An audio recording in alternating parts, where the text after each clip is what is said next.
أعوذ بالله من الشيطان الرجيم. بسم الله الرحمن الرحيم.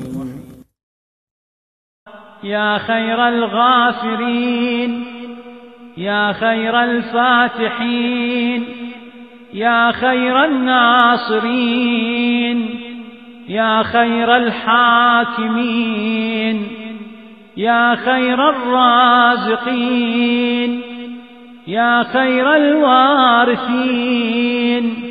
يا خير الحامدين، يا خير الذاكرين، يا خير المنزلين، يا خير المحسنين. سبحانك يا لا إله إلا أنت